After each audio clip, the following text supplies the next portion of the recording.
This episode is brought to you by LifeLock. Not everyone is careful with your personal information, which might explain why there's a victim of identity theft every 5 seconds in the U.S. Fortunately, there's LifeLock. LifeLock monitors hundreds of millions of data points a second for threats to your identity. If your identity is stolen, a U.S.-based restoration specialist will fix it, guaranteed, or your money back. Save up to 40% your first year by visiting lifelock.com/podcast.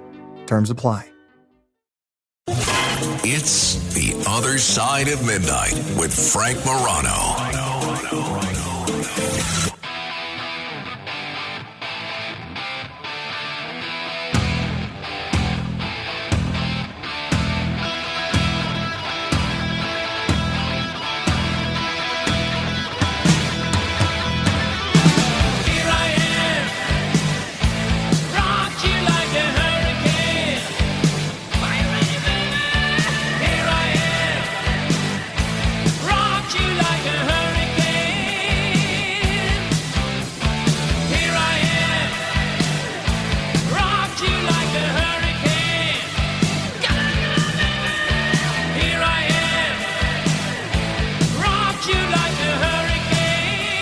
The Scorpions rock you like a hurricane. Well, as the Southeast is still trying to get over the devastation and the fatalities that came about due to Hurricane Helene, apparently folks are very, very concerned about Hurricane Milton, which is either a Category 4 or 5 storm that is poised to hit Florida. Is this really something to worry about, or is this just more media hype? A guy that has always been there for us and able to separate the fear, fright, hysteria, and hype from the reality is Lloyd Lindsay Young, legendary weatherman and my go-to guy for anything meteorological. Very, very pleased to welcome back legendary TV and radio weatherman, Lloyd Lindsay Young. Lloyd, it's great to have you back on the program. Oh, Frank, it's an honor to be back on with you. I want to be right up front about this. I'm very worried about Hurricane Milton, now a Category 5 with sustained winds of 165 miles an hour. Earlier tonight, believe it or not, the winds were 180 miles an hour. Incredible. But Frank, how bad will this be? What is the timing? Well, a bullseye on Tampa, Florida, Wednesday evening at 10 o'clock Eastern Time. Milton is moving east at about 9 miles an hour right now. The last major hurricane to hit Tampa Bay was over 100 years ago in 1921. Wow. Yeah, that long ago. It is a little bit rare to see a catastrophic hurricane on the west coast of Florida. Now, Helene, yes, it entered at a very fast pace, and yes, tragically, there's over 200 fatalities, and a lot of them inland in places like Asheville and Valdosta, Georgia. But this one is more worrisome, and I'll tell you why. The population. Metropolitan Tampa alone, Frank, is 3.5 million people. Then you have the Orlando metropolitan area. Hurricane warnings that far inland, that's where Milton is going to go. And then south of Jacksonville as it moves out. The other thing that has me really worried about this is the slow movement, only 9 miles an hour. The slower a hurricane moves, the more rainfall is deposited. How much are we talking about? Oh, anywhere from 8 to 20 inches of rain. Now, that equals very severe flooding. So we have three big factors. We have a storm surge, which is going to be anywhere from 8 to 12 feet. Then we have the wind, probably a Category 4 when Milton comes on shore Wednesday evening. And we also have the major flood possibility. 10 to 20 inches of rain doesn't sound like much, but when the ground is already saturated, right. And remember, there's also a lot of debris on the ground as a result of Helene. So these could become missiles, literally. They're still cleaning up from Helene. Now, granted, the worst part of Helene hit up in what they call the Big Bend area of Florida. But again, the Tampa Bay area, as of we speak right now, I've been watching the Weather Channel. Frank, there's a major traffic jam. Here it is 1-something in the morning, and a major traffic jam on I-75 north. Millions of people have been ordered to get out of there. Now, we know that everybody is not going to leave. For some people, it's impossible. So the population, the oddness, unusual, this came out of Mexico near the Yucatan Peninsula and on into Florida. The governor declared an emergency back on early, I think it was Saturday night, as early as then. Governor DeSantis was smart enough to call for an emergency statewide. Some meteorologists across Florida are saying, hey, this may be similar to Andrew back in, Hurricane Andrew that hit Homestead, Florida. As a matter of fact, I personally inspected the damage 3 months after Andrew, and this is south of Miami, it looked like a hydrogen bomb had gone. I'm not saying it's going to be that bad in Tampa per se, but there's a lot of population south of Tampa, Fort Myers, of course, and Sarasota and Clearwater, and all those places. And it's going to be enormous geographically, too. So I'll tell you, Frank, this is going to be, I hate to say it, but a major disaster for the United States. All right, so the three things to keep in mind are this is going to happen Wednesday night around 10 p.m. Eastern. 2, Tampa has not seen anything like this in a century. 3, people should heed the evacuation orders and get out of Dodge as quickly as they can. Absolutely. That's right on the money. Now, I said it's going to hit approximately 10 p.m. Eastern time Wednesday night. But Thursday is going to be a miserable day, too, because it's only going to move slowly. Even though the peninsula of Florida is not that wide, I think it's going to probably take till midday Thursday to get out onto the Atlantic. So you've got all night Wednesday and most of Thursday before the center of Milton finally exits into the Atlantic Ocean. Believe it or not, even Jacksonville, Florida, could have some serious flooding. So this is a big, big deal. It really, really is. Yeah, and by the way, and I know we have some listeners in Florida, everybody should, one, in addition to taking the advice from officials and from Lloyd Lindsay Young to evacuate, you should make sure, because we don't know how long people are going to be without power for, that you have a battery-operated radio so that you can get information not only about the weather, but emergency services and all that other stuff. Lloyd, in terms of the, is there any cause for any sort of optimism? Is there any chance that this may blow out last minute into another direction and spare Tampa and that area this sort of devastation? Well, I think the chances of it not affecting Florida in a terrible way are zero. The real question is exactly pertaining to Tampa. If it tracks a little bit south of Tampa, then areas south of there will get it the worst. But no matter how you cut the cake, even if the track, let's say, hypothetically is 50 miles south of Tampa itself, it's still going to. In other words, we got two scenarios going on here, Frank. Mm-hmm. Very bad and bad. There is a zero probability of this not being a major disaster in parts of Florida. I hate to be so pessimistic. No. I'm realistic. I appreciate that. And when it hits Florida on Wednesday night, is it expected to hit as a Category 4 or a Category 5? And what are the differences in terms of the level of intensity between those two categories? All right, for Category 5, you have to have 155-mile-an-hour winds. I don't think that will happen. I think it will probably be in the neighborhood of 135. Now, remember, that's sustained winds. That doesn't count the gusts. But it'll either be a very strong 3 or a 4. Even if it's a very strong 3, it's still going to be catastrophic because you've got the storm surge. And I'll tell you another thing I'm worried about. some friends of ours in our area out here purchased a home north of Tampa, and I don't see how this home is going to hold up. Wow. To mainly the flooding. Flooding is going to. I mean, Frank, we're talking 10 to 20 inches of rain likely, not possible, but likely. And you get even 10 or 12 inches of rain. I mean, then the water can become 10, 12 feet deep, as high as rooftops.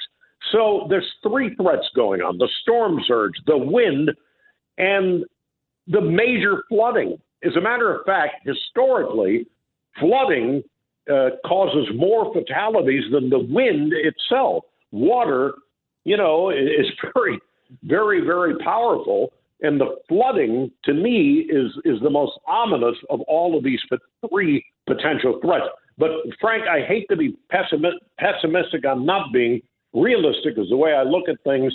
And the odds of this petering out to not a big deal or a media hype, zero, with a capital zero. I mean, I'm being honest. No, understood. So storm surge, flooding, a lot of danger for these coastal communities, a slow-moving storm, which is not good for anybody, and something that is likely to continue until Thursday. After it makes its way through Florida, Lloyd, what sort of path is this storm likely to take? Is there any likelihood that it's going to ravage the very same communities that bore the brunt of Helen, or is it likely to go along a different path? No, it'll be a completely different path. Helen came up from the south, moved straight north. This is primarily going to move east-northeast. And honestly, the good news is by Friday, it'll be out to sea and only a threat to cruise industries and boating, ships and stuff like that. That's the good news. I think clearly by Friday, it will no longer be a threat to the United States. But again, this is like the second wallop in what, a couple of weeks? And by the way, let's go back to the previous storm.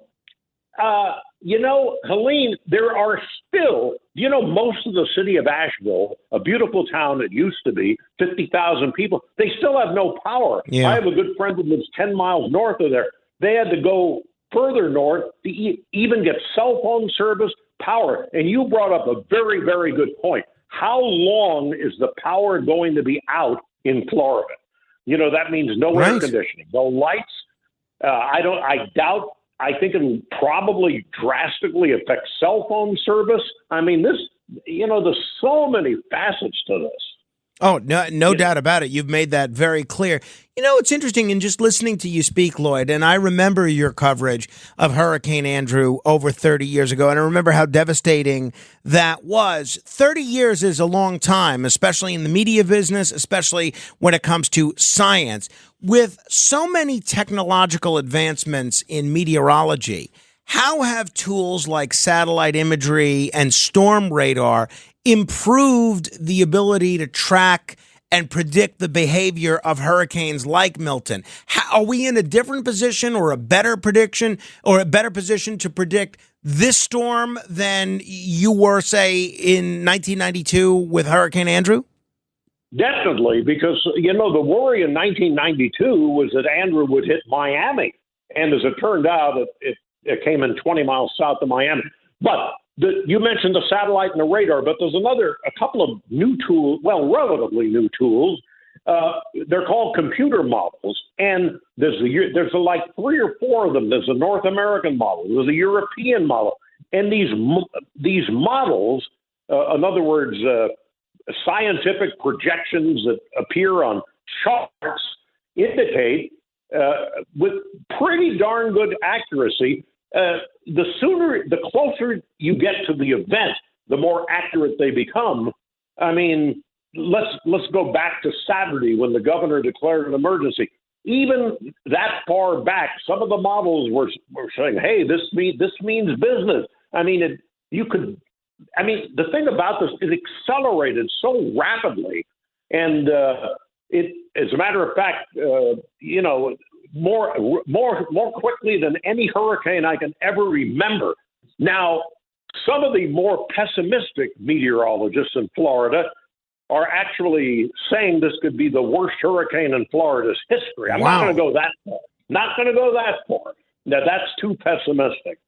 So, believe me, I'm going to be glued to this because this is rare, the direction it's coming from, like you mentioned, over 100 years. So there's a lot of people in the past that thought, well, you know, Tampa is sort of protected. Well, they didn't get it too badly, you know, from the recent Helen, but this is a whole different ballgame coming from a different direction, and it's rare, but by golly, unfortunately, it's going to happen. Really interesting, Lloyd, and I appreciate you taking the time, and I know you're very much in demand with all this.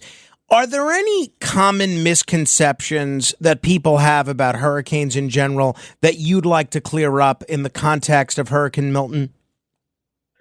Well, I think the biggest misconception is that, as I mentioned earlier, that the wind, in other words, that buildings are going to fall over and stuff like that. The biggest danger is flooding. I mean, I look at let's go back to Helen. To my knowledge, most of the fatalities were caused by water.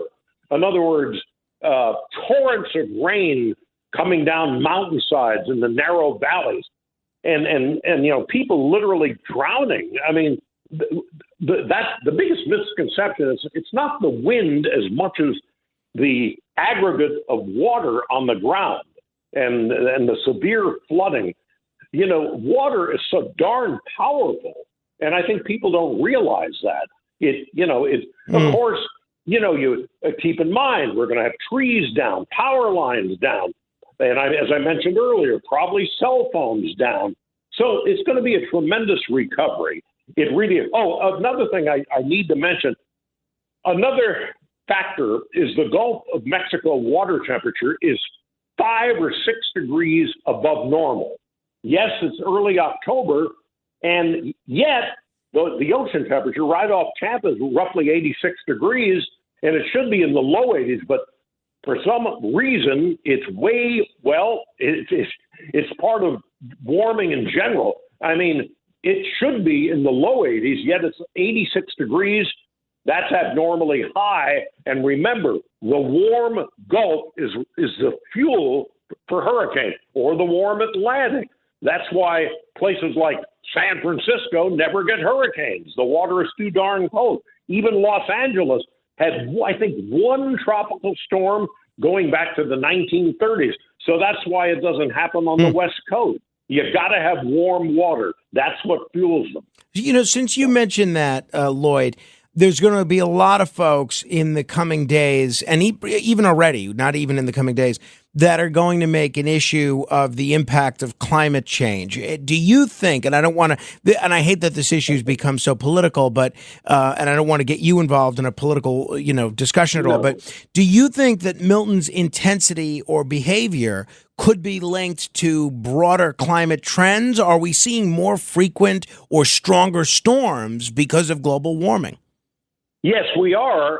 And, after all, how rare is it to have back-to-back hurricanes within 2.5 weeks, whatever it's been? And the other thing I wanted to mention that has nothing to do with these hurricanes, we broke all-time heat records, the hottest summers ever in Sacramento, Las Vegas, and Phoenix. The other day, I'll sidetrack a little bit, a shocking 115 degrees in Palm Springs, California 2 days ago. It's ridiculous. I mean, even for there. The planet is warming up, and I think the frequency of hurricanes more intense. You're right. It's a definite heating trend on average for sure. If you're having problems with your septic system and you're tired of spending so much money each year to have it pumped, then SeptiClean is the answer for you. SeptiClean is an advanced specially formulated blend of bacteria used in the treatment of home and commercial septic systems. The breakdown of waste in your system relies on biological activity of naturally occurring bacteria. SeptiClean restores the natural biological process in your septic system and boosts the existing biological activity. SeptiClean is completely safe on all plumbing and can help prevent prevent expensive emergencies and pumping. SeptiClean has approximately 6 to 100 times the bacteria count of other leading off-the-shelf brands in a 1-year supply. SeptiClean comes in a water-soluble pack, which you flush down the toilet once a month with no mess or stress. Save time, money, and maintenance on your septic system. Find SeptiClean at Emporium True Value Hardware on Main Street in Sag Harbor, or visit micro-tab.com. That's micro-tabb.com. micro-tabb.com. This podcast is supported by Progressive, a leader in RV insurance. RVs are for sharing adventures with family, friends, and even your pets. So if you bring your cats and dogs along for the ride, you'll want Progressive RV insurance. They protect your cats and dogs like family by offering up to $1,000 in optional coverage for vet bills in case of an RV accident, making it a great companion for the responsible pet owner who loves to travel. See Progressive's other benefits and more when you quote RV insurance at Progressive.com today. Progressive Casualty Insurance Company and Affiliates. Pet injury is an additional coverage and subject to policy terms. One last question I have for you, Lloyd, and I appreciate you being willing to stay up, and I appreciate you being so generous with your time. One of the things that we hear about in the media, and I think there's even a whole TV show about them, maybe even multiple, we hear about these storm chasers getting up close and personal with hurricane. With all sorts of hurricanes. What's your take on storm chasing, and have you ever been tempted to go out there yourself with a hurricane like Milton? No, but early in my career, I was working up in Idaho, and there was a tornado watch and big thunderstorms. And back a long time ago, I took my camera and filmed a tornado, not a hurricane, from far away. Well, it can be risky, but yet it's fascinating. And there are people that, unfortunately, over the decades, we've had a few people lose their lives chasing tornadoes. But, there are people that are kind of obsessed with weather and they want to go watch it. But I'll tell you what, hurricanes are a different ball. You want to protect yourself. I mean, you don't want to, it's all right to film a tornado that's 20 miles or 10 miles away, but you don't want to go stay away from the beaches. That's the last place you want to be. You gotta respect Mother Nature, and these hurricanes are mean machines. I don't care if they're female or male named, they are deadly and powerful and so on and so forth. Well, Frank, if you need any more updates in the upcoming nights, give me a buzz. I definitely will. Lloyd, while you're here, I see we have our friend Gino from Brooklyn, who's actually in Tampa right now. He says he's waiting out the storm. I want you to talk to him and then persuade him to get out of Dodge. Gino, what are you doing? Didn't you hear Lloyd just say you got to get out of there? I did. I'm in a different. First of all, I'm in St. Petersburg. I'm even more vulnerable because I'm right off the shore. Tampa is across the bay by many miles, so I'm right here, right by St. Pete Beach. I don't know if you know the geography, but I'm only like 2 miles in from the shore, and these poor people are devastated. And again, just like Sandy, it wasn't even technically a hurricane, right? It was a tropical storm. And these people were destroyed, and we could go with a lot of different routes with what's going on since, but they were destroyed by just flood damage. It wasn't wind. It was just the rising tides and the tidal surges, and it just made people homeless. And, 15 minutes, it wiped everybody out, kind of like, Sandy did for us. So what are you still doing down there? Well, I came down here. As you know, I am from Brooklyn, but I do kind of snowbird down here most of the winter. I came down here because afterward, to keep eyes on the place. I'm on the third floor in an old family condominium here. I'm on the third floor. Like most people near me, I'm not perched under leaning trees, which is really a big, big problem. So I have that clear. I'm not technically on the first floor. The property I'm in is a little higher than the surrounding area, so that water is all pitched away. Really, the only thing I'm so concerned about is just stuff blowing through the window. And if it blows through the window, all right, I'm going to have a couple of hours of flooding inside the place. But in the meantime, I picked up some plywood. I'm ready to board up the windows, which I have not done yet. And but I'm ready. Lloyd, what do we say to Gino here? I mean, he's got plywood. Well, good luck. I mean, it's nice you're up on the third floor. I'm happy to hear that. Flooded, heavy torrential rains coming into your apartment. I don't know, your condominium. it's a little scary, Gino. But, I see big traffic jams on I-75 now. So you don't plan on trying to evacuate, right? No, I never had any. That's why I came down here with the intention of not evacuating anyway, understanding what a Cat 5 can do if it hits here. But the people I know here, just total devastation, and it's just so creepy. And like you mentioned, you kind of glossed it over, but what's becoming a real big problem here is that curbside debris. Because what started 9 days ago, there's been no collection. There's been no sanitation collection here. And I don't know, well, because the reason why in these small towns, all the personnel has been dedicated to with caterpillars just clearing, 8 feet of sand that's buried everybody in there. So not only did they get their houses flooded, but then they got totally pounded with sand inside their homes. So sanitation has been clearing the roads, and there's been no water, there's been no power. So all that debris now that just destroyed everybody is curbside. And now they have for days, they had no way to even get it up. And now DeSantis, you had to see it. It was like something out of a movie. They come in with like a state trooper escort with literally hundreds, not sanitation trucks though, bulldozers, right? They mobilize whatever equipment they could find.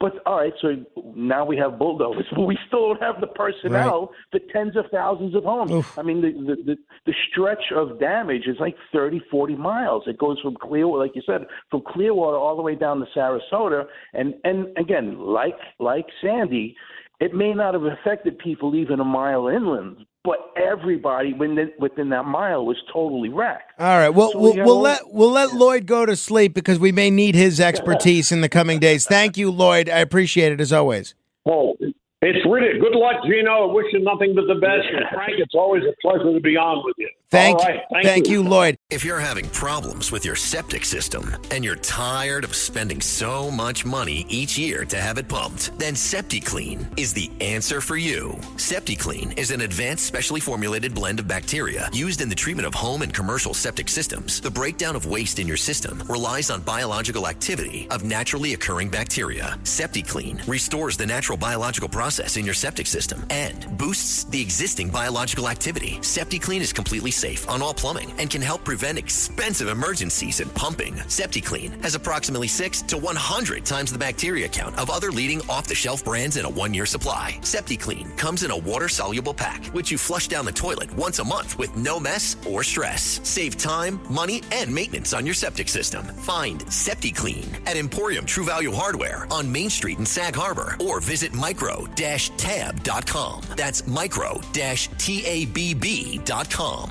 micro-tabb.com.